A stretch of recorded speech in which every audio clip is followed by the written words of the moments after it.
Hi, and welcome to the show where we share the stories of the many who intersect with our healthcare system but are rarely heard from. My name is Kevin Poe, founder and editor of Kevin MD. Today in the show, we have Sonja Wasden. She is a mental health advocate and co-author of An Impossible Life. She wrote the Kevin MD article, I bought into the stigmas about the mentally ill until I became one of them.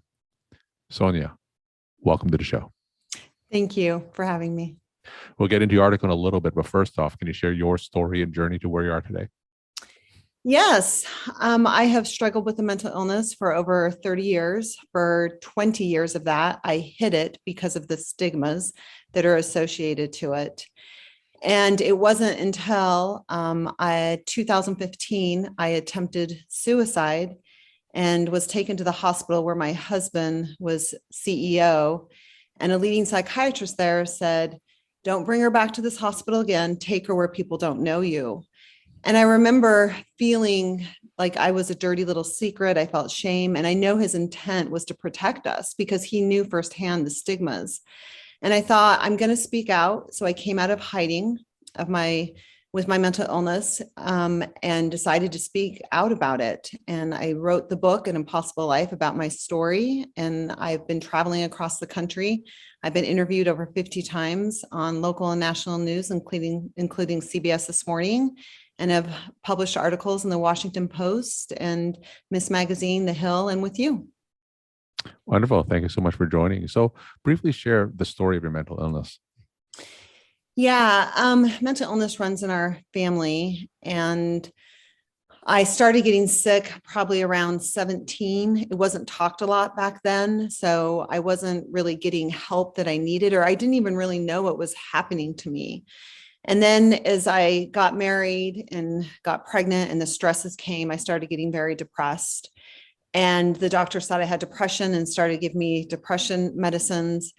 And that wasn't working. With my husband's job, we moved around a lot. And so we would see different doctors and keep going back. And I think it was really challenging for the doctors because they kept seeing me as a new patient every 3 to 4 years as my husband moved with his job.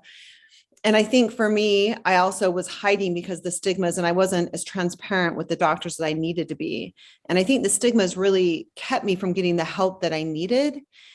And so I was involuntarily committed to the psychiatric hospital by an ER physician. And that's really where my road of getting on medicine, diagnosed, and getting help. So these ER doctors are critical in catching people like me who are in hiding. And that's kind of where I went from that. My father died from suicide. And about 3 or 4 years later, I attempted. And luckily, the doctors were able to save my life and got me into a dialectical behavior therapy program on new medicine. And it was the doctors, the therapists, psychiatrists, all of them that really saved my life and gave me a life worth living today.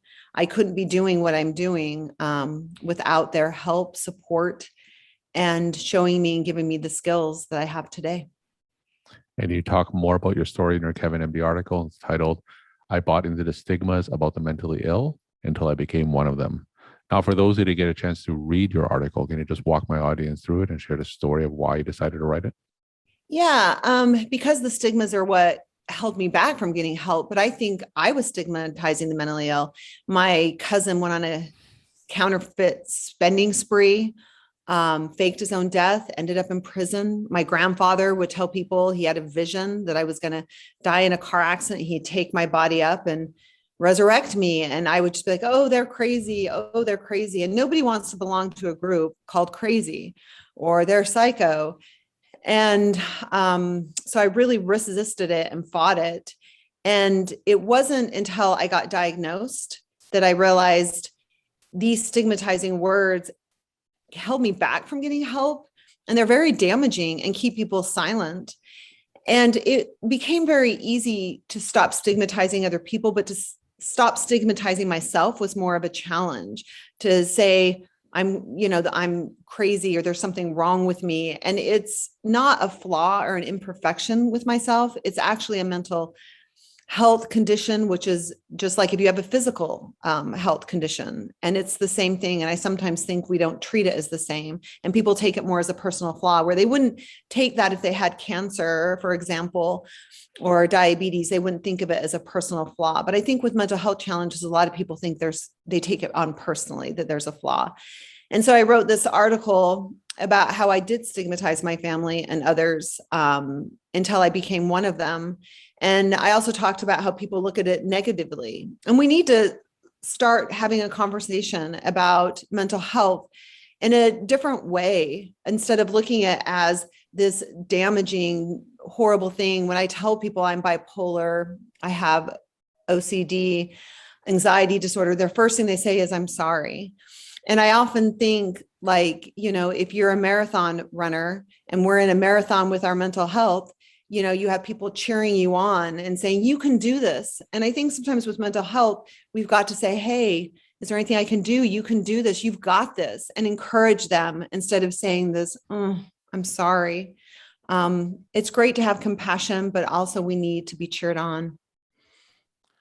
And you mentioned that you hid your mental health diagnosis for about 20 years, and then you decided to share your story. So take us through some of that decision points when making that transition. I was married to a hospital CEO, attending charity events, 3 beautiful children, lived in a beautiful home. I held up that facade. And like I said, after my suicide attempt, I decided it was time for me to come forward and to speak out. And so as I started working with therapists and doctors and getting skills, that is when I decided I would start writing my story. And so with my daughter, we wrote my story and we published it. And then we decided to be mental health advocates, and we went on a 50-state tour of raising mental health awareness, one local library at a time. And so we started going to each state and donating my book to libraries, because libraries are the heart of the community. And we started there, and then started getting news, started following us, and then news interviews and articles. And now I'm a keynote speaker. And so it's kind of like, it kind of built that people can take hiding some of their most difficult things and turn it around and make it into something positive. Over the years, of course, you've had various interactions with the healthcare community, and this podcast and my site, of course, the audience primarily are clinicians. What are some of the things that your healthcare professionals, what are some of the things they did well, and what are some of the things that you felt could be improved? I think some of the things they did well is they didn't give up on me. I think we're a tough crowd, the ones that struggle with mental health challenges, and can sometimes be very discouraging, but they didn't give up on me. They gave me hope when I felt hopeless. When I felt like my life didn't matter and I had no purpose, they gave me encouragement that it did. They gave me skills to deal with my anxiety, to deal with my emotional regulation issues. They gave me skills to deal with the stigmas that are still even present today, and how to have a voice and to be honest and authentic. I wouldn't be where I am today without these clinicians. I wouldn't be alive today without these clinicians. And so I can't thank them enough for all their hard work in choosing to go into this field to help people like me. And, the statistic is more than 50% of people will have a mental illness or a mental health disorder at some point in their life. So these clinicians see a lot of mental health challenges with people. I would say the one thing that the clinicians can improve upon is giving skills. It's great to listen and to say, I'm sorry, and that this is difficult, but to give us a skill to use, to give us a tool for our toolbox to handle our mental health challenges, something that we can use and go home and practice with, so we can manage our mental health illness, disorders, struggles, and be able to have a life worth living.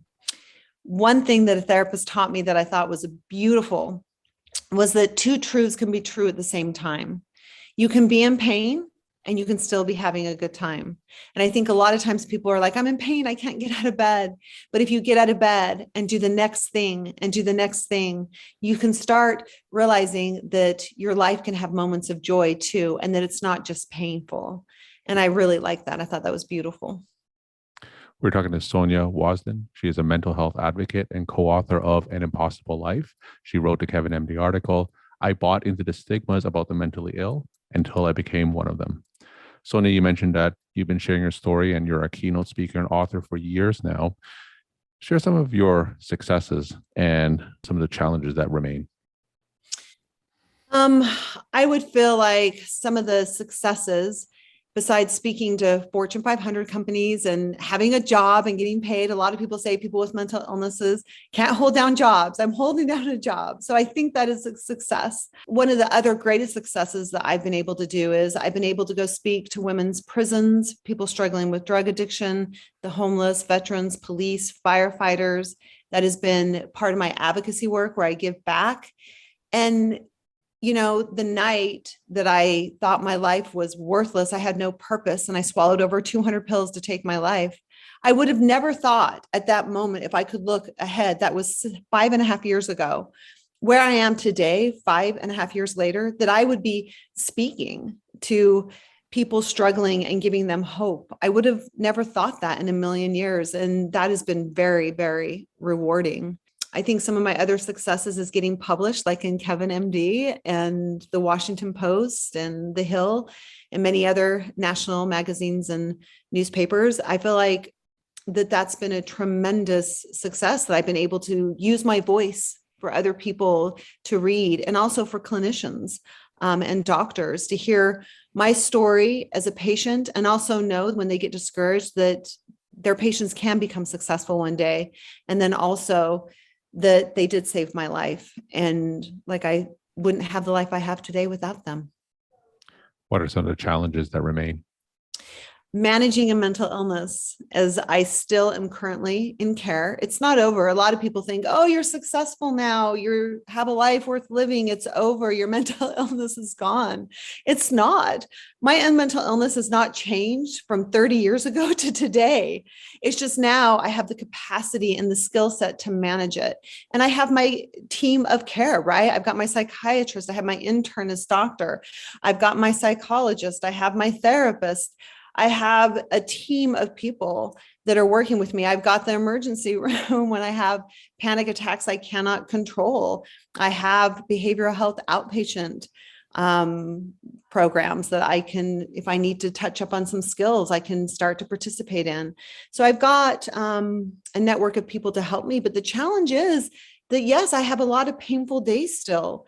That my anxiety, my bipolar emotion, and managing my emotions that go super, super high and super, super low, and managing that is very difficult. And like I said, my illness hasn't changed from 30 years ago, just my ability to handle it. And my final question, what's your take-home message that you want to leave with the Kevin MD audience? That there is hope, that with any patient that they're seeing, or if they are struggling themselves, that there is hope, that there is purpose to be had, that your life is worth living, that there are things to still experience. There is joy, even amongst the pain, and that the clinicians are so key to helping people that struggle with mental health disorders and illnesses to find their way through that and to get through it back to their lives of worth living. And like I said, over 50% of people will struggle with a mental illness or a mental health disorder at some point in their lives. And these doctors are key in helping them get through that and how to manage it and get back their lives. And how can people reach you? They can reach me at sonjawasden.com at my website, and they can go on there and find information about me and how to contact me. Sonja, thank you so much for sharing your story, time, and insight. And thanks again for being on the show. Thank you, Kevin, for all that you do.